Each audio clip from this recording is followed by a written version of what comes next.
d'accueillir... Flore. C'est ça, j'avais un doute. Flore Lelièvre, restaurant Le Reflet. La diversité, beaucoup en parlent, peu finalement l'honneur et la mettre en place. Aujourd'hui, Flore nous fait cette qualité-là, enfin, ouais, la met en avant en tous les cas, de se dire moi j'ai osé. Le personnel de ce restaurant, aussi bien en cuisine qu'au service, a une particularité, ils ont une trisomie 21. Quoi vous dire de plus? Je crois que Flore va vous en parler. Maintenant, à toi de jouer. Merci. Bonjour à tous. Donc, je m'appelle Flore, je suis architecte d'intérieur. Et dans le cadre de mon diplôme de fin d'études, il y a 3 ans, j'ai souhaité travailler sur l'inclusion des personnes en situation de handicap par le travail, et plus particulièrement les personnes trisomiques, parce que c'est une différence que je connais plutôt bien. Donc, en rappel, la trisomie 21, en fait, c'est une anomalie chromosomique qui est la plus répandue dans le monde. Pour vous donner quelques chiffres, ça concerne 65 000 personnes environ en France. Elle est aussi appelée syndrome de Down, et c'est une malformation en fait congénitale qui se situe en fait sur la 21e paire des chromosomes. Donc les personnes trisomiques en fait ont un petit chromosome en plus. Au lieu d'en avoir 46, ils en ont 47. Donc la trisomie 21 peut entraîner différents dysfonctionnements variables d'un individu à l'autre. Par exemple, ces personnes peuvent souffrir de malformations cardiaques, les acquisitions motrices et le développement du langage peut s'effectuer plus tardivement et peut également être perturbé dans certains cas. Aujourd'hui, la loi en France oblige les entreprises ou toute structure de plus de 20 salariés d'embaucher 6% de travailleurs handicapés. En France, on a environ 12 millions de personnes concernées par le handicap, dont 80% qui sont des handicaps qu'on appelle non visibles. Environ 400 000 personnes sont reconnues travailleurs handicapés, dont environ 150 000 qui travaillent en milieu protégé. Donc, le milieu protégé, ça peut être les ESAT, ce qu'on appelait avant les CAT, et les entreprises adaptées. En ce qui concerne la trisomie, c'est un cas un peu particulier puisque pour la plupart des personnes porteuses d'une trisomie 21, pour celles qui peuvent travailler, la plupart du temps, ça se fait en milieu protégé. Rares sont celles qui ont réussi à rester, pour différentes raisons, dans le milieu ordinaire, donc tant sur le plan de la scolarité que sur le plan professionnel. Et donc, moi, j'ai eu l'idée de développer un lieu dans lequel des personnes trisomiques pourraient travailler comme tout le monde, au cœur de la ville de Nantes. Et un lieu où, en fait, qui, bien sûr, crée de l'emploi, mais aussi crée du lien entre ces personnes qu'on voit encore trop peu souvent et le reste de la société. Et donc, naît l'idée d'un restaurant qui s'appelle Le Reflet. Donc, plus qu'un restaurant, Le Reflet, c'est un lieu de partage et de convivialité où l'on vient à la rencontre de l'autre. C'est un restaurant qu'on dit extraordinaire puisque la majorité de son personnel est composé de personnes trisomiques qui travaillent en salle et en cuisine. Donc, ce restaurant est situé dans le quartier de Cré, en plein cœur de la ville de Nantes. On est ouvert du mardi au vendredi midi et du jeudi au samedi soir. On a une capacité de 38 places assises et on ne fait qu'un seul service à chaque fois. Donc, notre équipe est composée de 10 salariés, donc 4 personnes ordinaires et 6 personnes extraordinaires. Donc, pour ces 6 contrats qui concernent des personnes reconnues travailleurs handicapés, on est sur vraiment des contrats sur mesure et adaptés à chacun. Donc, c'est des contrats de 22h30 semaine. Ils ne font jamais 2 services dans la même journée. On a une équipe du midi, une équipe du soir, pour éviter la fatigabilité. Et bien évidemment, ils sont rémunérés de manière classique, donc comme tout le monde. Et des personnes porteuses d'une trisomie 21 qui travaillent en milieu ordinaire, il y en a, et pas que au Reflet, heureusement. Et les personnes qui travaillent avec elles sont d'accord pour dire que c'est des personnes qui ont un contact vraiment direct. Il n'y a pas de barrière, il n'y a pas de calcul. Et c'est des personnes qui sont joyeuses et qui arrivent le matin avec le sourire. Donc l'objectif, c'est pas de montrer que ces personnes qu'on dit différentes peuvent travailler, mais c'est surtout de montrer qu'elles peuvent nous apporter autre chose. Donc au restaurant Le Reflet, on consomme autrement. On prend le temps de manger, on prend le temps d'aller à la rencontre de l'autre et on replace vraiment l'humain au centre du projet.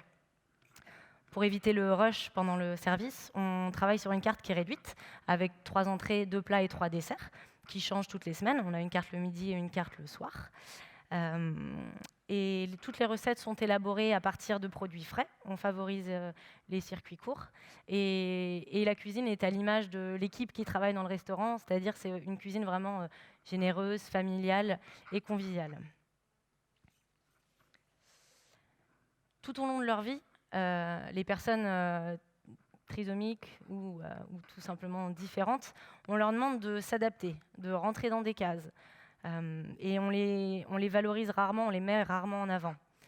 Donc l'idée du reflet, c'était plutôt de créer un lieu à l'encontre de tous ces codes, et un lieu qui a du sens, et puis où on les place au cœur de la ville, au cœur de la société.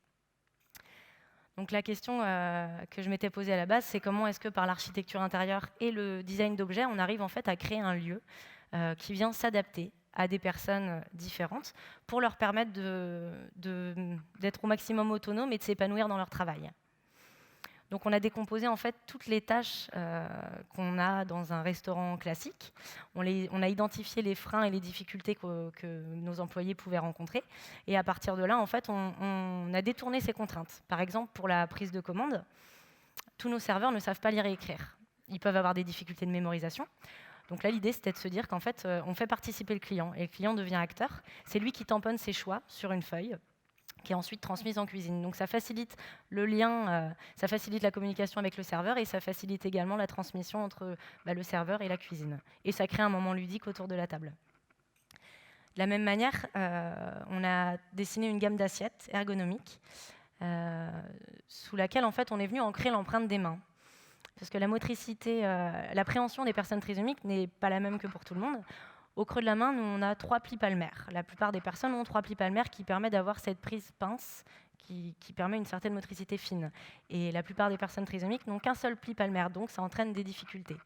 Donc après avoir fait des tests pour voir un petit peu de quelle manière est-ce qu'ils pouvaient prendre les plats et comment est-ce qu'on pouvait leur faciliter la tâche lors du service, on a dégagé des empreintes qu'on est venu ancrer. Donc on a ancré l'empreinte des 2 mains sous les assiettes, leur apportant en fait une certaine assurance et une certaine stabilité lors du service.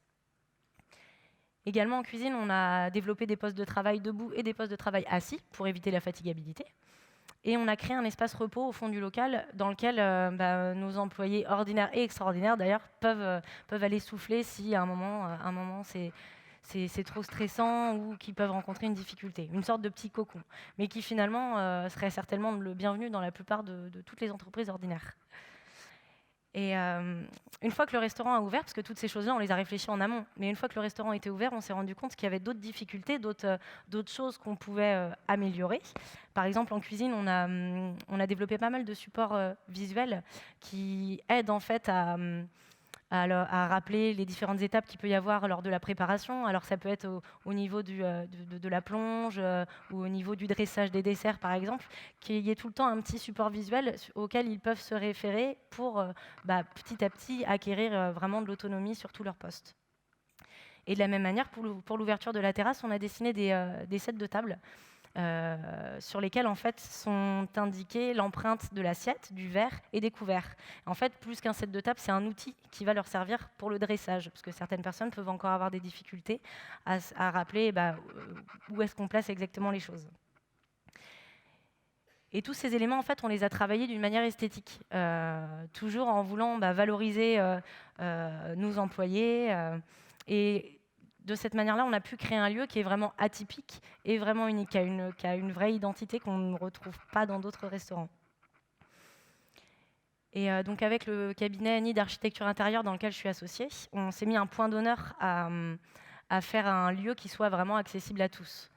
Un endroit chaleureux où on se sent bien.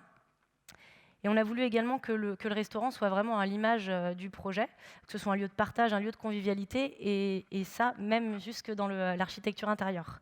C'est-à-dire qu'on a en fait, entre autres, fait travailler, on a fait venir un artiste peintre de Cognac, qui s'appelle Julien Drevel, qui est venu pendant plusieurs jours à Nantes, avec des fonds de toile. Et pendant toute une journée, il a transmis sa technique de peinture à nos employés au reflet. Et ensemble, ils ont composé 2 énormes triptyques qui aujourd'hui sont suspendus dans le restaurant, donc qui font vraiment partie du décor.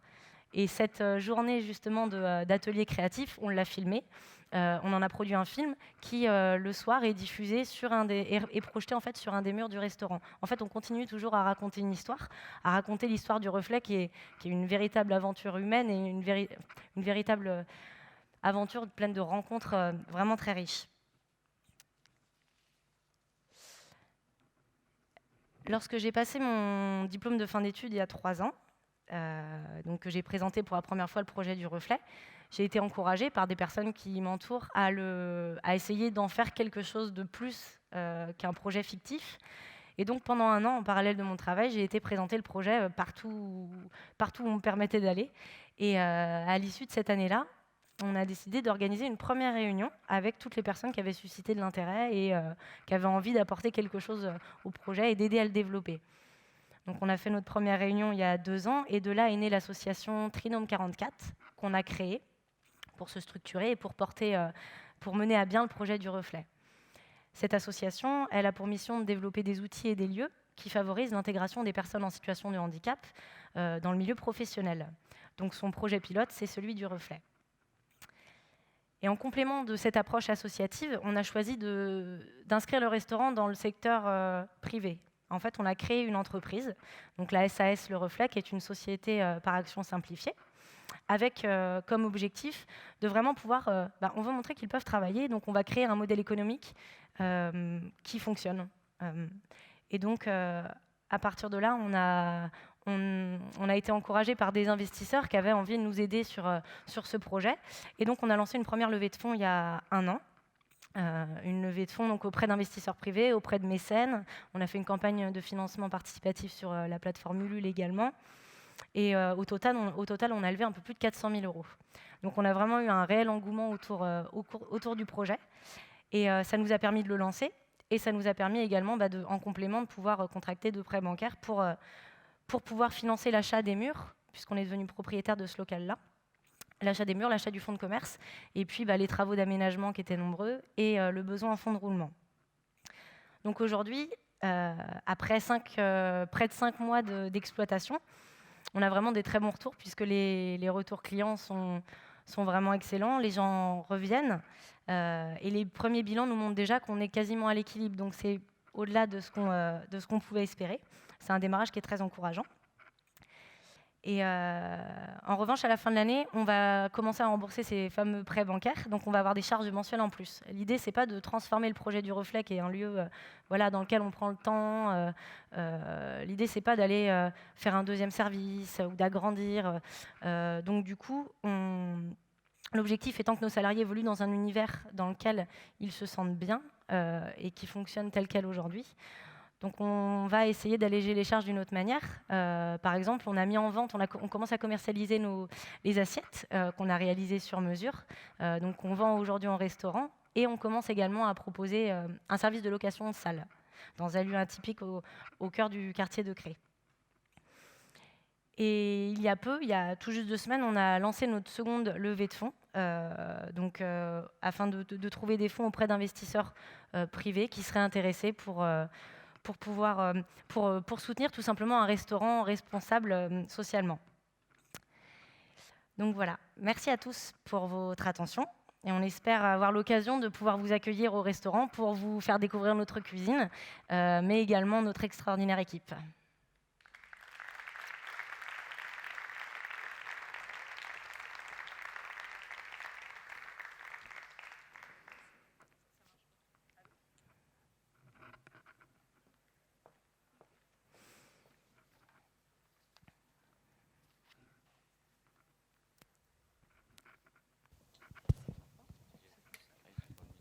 Ok, super. Merci. Merci Flore, merci d'avoir présenté aussi bien ton restaurant. Merci de le faire avec autant de simplicité et d'humilité.